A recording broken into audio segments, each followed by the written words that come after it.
మీ జీవితంలో ఆర్థిక ఇబ్బందులు పడుతూ ఎదగలేకపోతున్నారా? వెంటనే ఈ వెబినార్ లో జాయిన్ అవ్వండి. ఉందండి. నమస్తే రమగారు. నమస్తే జయ. మంచి స్టోరీ ఒకటి చెప్పుకుందామండి. గుడ్డి జ్యూస్ ఇంకా చెప్తా. ఇది వరకు మనం ఒక చెప్పుకున్న కథ లాంటిదే, కాకపోతే ఇది బాగ్దాద్ నగరపు కథ. ఓహో. బాగ్దాద్ నగరంలో ఒక కూలివాడు భార్య ఉండేవాళ్ళట. ఇతనికి ఏం పని దొరికేది కాదు. భార్య భర్త ఇద్దరు చచ్చి చెడి ఏదో తిరిగి తిరిగి పని చేసుకునేవాళ్ళు. రెక్కాడితే కానీ డొక్కాడదు పాపం. అదే అదే.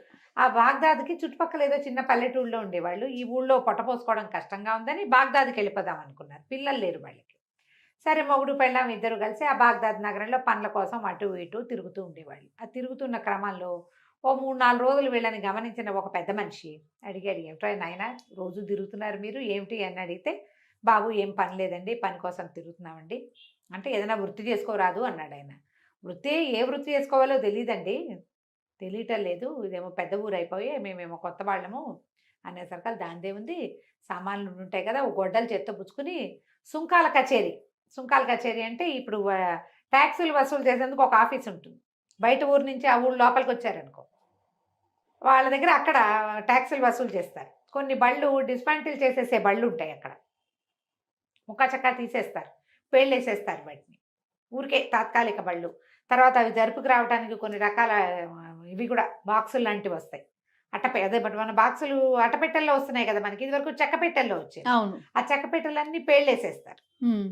దాని గొడ్డలు పట్టుకెళ్ళు, నీకు పేళ్ళేసే పని దొరుకుతుంది అక్కడ అని చెప్పాడు. సరే, ఇతను ఏం చేశాడు, చిన్న గుడిసేదో చూసి భార్యను అక్కడ ఉంచి ఇతను ఆ పనికి వెళ్ళటం మొదలుపెట్టాడు. ఇప్పుడు కొంచెం డబ్బులు వస్తున్నాయి, పర్వాలేదు. రోజు సుంకాల కచేరీ దగ్గరికి వెళ్ళి ఆడు గొడ్డలు పుచ్చుకున్నట్టు, అబ్బాయి గొడ్డలంతా రా దీన్ని ముక్కలు చేయి అంటే పిలిస్తే ఇంకా డబ్బులే. అదే అట్లా ఎవరు కూలీలు ఉంటే పిలిచినట్టు అనమాట. ఏవో రకరకాల పనులు, ఈ పేళ్ళు వేసే పనులు చేసుకుని సాయంకాలం అయ్యేసరికల్లా 4 దినారాలు తెచ్చేవాడు. ఇద్దరు తినేవాళ్ళు, హాయిగా ఉండేవాళ్ళు. కొన్ని రోజులు గడిచేసరికల్లా వాళ్ళ ఆవిడంది స్నానం చేసి ఎన్నాళ్ళు అయింది, హమాంకి వెళ్తాను. హమాం అంటే ఒక రకమైన స్పా లాంటిది అనమాట. స్నానశాలలు ఉంటాయి బాగ్దాద్ కథల్లో కనబడతాయి బాగా. ఆ హమాంకి వెళ్తాను, ఏమైనా 4 డబ్బులు ఉంటే ఇవ్వమంటే సరే ఇచ్చాడు. రోజువారీ స్నానాలు వాళ్ళు కాదు, వాళ్ళు ఎప్పుడో ఒకసారి బాగా వాళ్ళు తోమించుకుంటారనమాట. సరే, ఆ డబ్బులు పుచ్చుకుని ఆ హమాంకి వెళ్ళేసరికల్లా లోపలికి వెళ్ళింది. ఆ డబ్బులు ఏదో చెల్లించి తన వంతు రావడానికి నుంచుంటే ఈ లోపల జనాలు ఏంటో సందడిగా మాట్లాడుకుని, రాజపురోహితుడు భార్య వస్తుంది, ఓ తప్పకోండి ఆవిడకి ముందు ఇవ్వండి, ఆవిడ స్పెషల్ గెస్ట్ సెలబ్రిటీ అని మాట్లాడుకున్నారు. తీరా ఆవిడ చూస్తే పురోహితుడు భార్య గారు, ఆవిడ మంచి హోషుగా ఉంది. ఆస్థాన జ్యోతిష్కుడు భార్య. ఆస్థాన జ్యోతిష్యుడు అంటే రాజుగారు ఎక్కడికి వెళ్ళాలి, వెళ్ళకూడదు, ఉండాలి అన్ని చెప్పేది వాళ్ళే కదా. ఆయన పెళ్ళానికి ఎంత బ్రహ్మాండంగా ఉందో. ఈవిడ మొగుడే ఆస్థాన జ్యోతిష్కుడు. ఆయన గీసిన గీటు దాటాడు సుల్తాన్ అని చెప్పుకున్నారు. ఖలీఫా చాలా బాగా పాటిస్తాడని. ఇక ఆవిడ హోషు, ఆవిడ గొప్ప, ఆవిడ స్టైలు మామూలుగా లేవు. గ్లామర్ కూడా చించి వెధవ బతుకు, మంది ఓ బతికేనా. అయితే ఆస్థాన జ్యోతిష్కుడు పెళ్ళాం అవ్వాలి, మనిషి అంటే అది అనిపించింది. అక్కడి నుంచి స్నానం లేదు, ఏం లేదు, లేచక్క వచ్చేసింది. అక్కడి నుంచి వచ్చేసి, మొగుడు సాయంకాలం ఇంటికి రాగానే, నువ్వేమవుతావో నాకు తెలియదు, నువ్వు ఆస్థాన జ్యోతిష్కుడు అయిపోవాల్సిందే. అయ్యో, నువ్వు అయిపోతేనే కుదురుతుంది, లేకపోతే నాకు కుదరదు, పో ఇంట్లో నుంచి అనేసరికల్లా ఈ తెల్లబోయి, వస్తే నాకు చదువే రాదే, నేనెట్టా జ్యోతిష్యం చెప్తానే అంటే, అవంతా నాకు తెలీదు, నువ్వు చదువుతావో చస్తావో ఏమవుతావో, నువ్వు మాత్రం జ్యోతిష్కుడు అవ్వాల్సిందే, నేను జ్యోతిష్కుడు పెళ్ళంగా హోషు వెలువరచాల్సిందే, ఇంకో దారి అయితే లేదు, నువ్వు ఏదో ఒకటి చేసి జ్యోతిష్కుడు అయిపోమని. సరే, వీరేం ఆలోచించాడు. కొద్ది రోజులుగా పనిచేస్తున్నాడుగా, 4 డబ్బులు ఉన్నాయి. దాంతో ఏం చేశాడు, ఓ సిరా బుడ్డి, ఓ కలము, ఓ కాసిన పేపర్లు, ఓ చిన్న అట్ట అది పెట్టుకోవడానికి కొనుక్కొని హమాం దగ్గరికి వెళ్ళాడు. స్నానశాలకి ఖలీఫా వస్తారు రెగ్యులర్గా, వారానికి 2 సార్లు 3 సార్లు ఒళ్ళు మర్దం చేయించుకోవడానికి. ఖలీఫా వచ్చే రోజు చూసుకుని వెళ్ళి ఆ ద్వారం దగ్గర కూర్చుని యంత్రాలు గీయటం మొదలుపెట్టాడు. జస్ట్ బొమ్మలు లాంటివి అనమాట. యంత్రం మనం కూడా చేస్తాంగా, యంత్రాలు గీస్తుంటే అందరూ వారా వీరా. ఖలీఫా అప్పుడే స్నానానికి వచ్చారు. ఆయన మామూలు సాదా దుస్తుల్లో వస్తాడు. స్నానానికి వచ్చేవాళ్ళు పట్టుబట్టలు కట్టు రారు కదా. సరే, జనాలంతా ఆయన చుట్టూ చేరి సహాయం చేయండి అని అదని ఇదని ఏదో అడుగుతున్నారు. ఇతను ఏం చేశాడు, గుమ్మం దగ్గర కూర్చున్నాడు కదా, కూర్చుని, ఖలీఫా ప్రభు ఒకసారి ఇటు వస్తారా, ఇటు దయచేయండి కాస్త ఈ దేనుడి దగ్గరికి అన్నాడు. అనగానే ఆయన ఒక మండపం లాంటి దగ్గర నుంచున్నాడు. ఆ మండపం దిగి ఇటు ఇతని దగ్గరికి వచ్చాడు. ఆయన ఇక్కడ ప్రజల్లో ఎవరైనా మమేకమై ఉంటాడనమాట. ఎప్పుడైతే ఈ ఖలీఫా నడిచొచ్చి ఈ హమామ గుమ్మం దగ్గర ఉన్న మన జ్యోతిష్కుడు ఉన్నాడు కదా, ఉమ్, కాబోయే జ్యోతిష్కుడి దగ్గరికి వచ్చాడు. ఆ మండపం ఫెళఫెళామని పడిపోయింది కప్పు. ఆ, జనాలు కేకలు పెట్టారు. ఈ లోపల ఆయన తాలూకు అంతరంగిక సిబ్బంది ఉంటారు కదా, వీళ్ళు మన కాపలా వాళ్ళు దాన్ని ఏమంటారు, బాడీ గార్డ్స్ పరిగెత్తుకుంటూ వచ్చారు. ఆయన అక్కడే నుంచున్నాడు ఇప్పటిదాకా. క్షణంలో ఆయన దిగాడు, ఇది పడిపోయింది. పడిపోయింది. ఆయన అక్కడ ఉన్నాడేమో అని చూస్తే ఆయన అక్కడ లేడు, గుమ్మం దగ్గర ఉన్నాడు. ఉమ్, ఈ సందట్లో జనాలంతా రావటంతో ఇతను లేచి అవతలకి వెళ్ళాడు. అందరూ అన్నారు, అమ్మ బాబోయ్ వాడెవడో మహానుభావుడు అక్కడ కూర్చుని యంత్రాలకి ఇస్తున్నాడు, ఖలీఫాని పిలిచాడు, కూలిపోయింది. ఒకవేళ వాడు పిలవకపోయి ఉంటే ఈయన మీద పడిపోయేది కాదు. ఆయన మహానుభావుడు. ఆయన మహానుభావుడు అన్నారు. అన్నాక ఏడి ఏడి అని ఈయన్ని పట్టుకున్నారు. పట్టుకుని ఖలీఫా తన మెడలోంచి ఒక ముత్యాల హారం తీసి చేతిలో పెట్టాడు. అబ్బా. చుట్టుపక్కల ఉన్న వాళ్ళంతా ఖలీఫా ప్రాణాలు రక్షించావురా నాయన, నువ్వు జ్యోతిష్కుడిలా ఉన్నావు, భలేవాడివి నువ్వు అని తలా ఒక బహుమతి ఇచ్చారు. ఏవో డబ్బులు కూడా ఇచ్చారు. అవన్నీ పుచ్చుకుని ఇంటికి వెళ్ళి వాళ్ళ ఆవిడకి చూపించాడు. చూసావా ఎన్ని బహుమతులు వచ్చాయో, ఇక ఇవి హారం వచ్చింది, ముత్యాల హారం మెళ్ళ వేసుకో అన్నాడు. అనగానే ఆవిడంది, ఈ బహుమతులు సరే, బహుమతులు కుదరవు, నువ్వు జ్యోతిష్కుడు అయితేనే కుదురుతుంది నాకు. ఇంకా అదే పట్టు. ఇంకా అదే పట్టు. బోడి బహుమతులు ఎవరికి కావాలి? ఆస్థాన జ్యోతిష్కుడు పెళ్ళాం అనేది ఉంది చూసావా, ట్యాగ్. అది కావాలి నాకు అనగానే ఉసూరుమన్నాడు ఈయన. ఏం చేయాలి? సరే, ఈ లోపల ఏమైంది, ఒక వారం రోజులు 10 రోజులు గడిచేసరికల్లా ఖలీఫా గారి వజ్రపు ఉంగరం రోజు బల్ల మీద పెడతాట. రాత్రి నిద్రపోయేటప్పుడు తెల్లారేసరికి అది కనపడలేదు. దానికోసం ప్రశ్నలు ఇస్తున్నారు, అదే ఇస్తున్నారు, ఇదే ఇస్తున్నారు.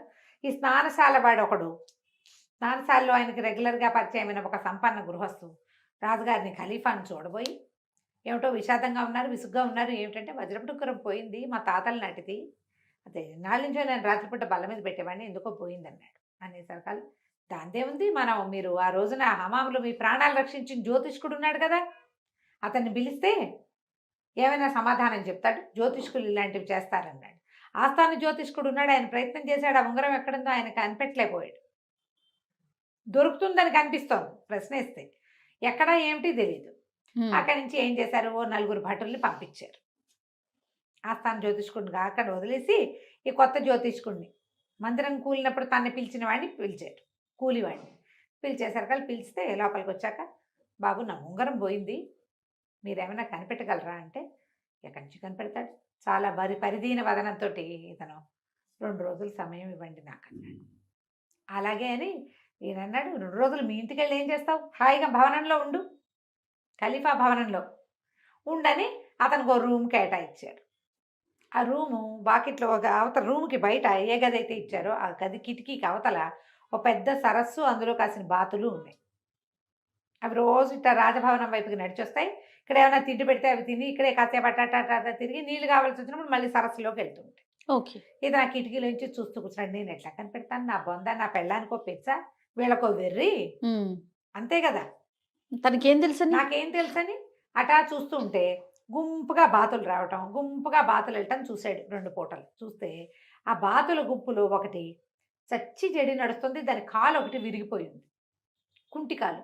అది టిక్కు టిక్కు టిక్కు కుండుకుంటూ వస్తుంది, హెల్తీగా లేదు. నా బతుకు దీని బతుకు కూడా నా బతుకు లాంటిదే, ఓపిక లేదు, నడవక తప్పదు అనుకున్నాడు. 2 రోజులు గడిచి 2 రోజులు అవ్వగానే తీసుకురండి రా జ్యోతిష్కుడిని అన్నాడు ఖలీఫా గారు. భటులు వచ్చి రండి ఖలీఫా పిలుస్తున్నారని తీసుకుపోయారు. తీసుకుపోతే, బాబు నా ఉంగరం సంగతి ఏమన్నా చెప్తారా అని అడిగాడు ఖలీఫా. తను అన్నాడు, నేనేం చూశాను ప్రభు, 2 రోజుల నుంచి కుంటి బాతుని తప్పిస్తే నేనేం చూడలేదు, ఆ బాతకేసే చూస్తున్నాడు అతను అనేసరికల్లా భటులు పరిగెత్తుకుంటూ వెళ్ళి కుంటి బాతుని పట్టుకొచ్చారు. పట్టుకొచ్చి దాని పేక కోసేసి దాని పొట్టలో చూస్తే అందులో ఉంది వజ్రపు ఉంగరం. ఏదో గుడ్డిగా చెప్పాడు, ఇతను చెప్పింది ఏముంది, నేను ఆ బాతుని చూశాను అన్నాడు. ఆ బాతు పరిస్థితి ఏమిటి, ఒక దాసి ఏం చేసింది, ఈ రాజుగారు రాత్రిపూట పెట్టిన ఉంగరం పొద్దున బల్లలు తుడుస్తుంటే అది మంచం కిందకి పడిపోయింది. అవి ఊడ్చే దాసికి అది దొరికింది. బల్ల మీద ఉంటే ముట్టుకునేది కాదు, రోజు ఉండేది అది అక్కడ, ఎవరు ముట్టుకునేవాళ్ళు కాదు. బల్లలు తుడిచే దాసి వేరు, ఇళ్ళు రూములు తుడిచే దాసి ఇది వేరు. మంచం కింద ఉన్న దుమ్ములో దొరికింది.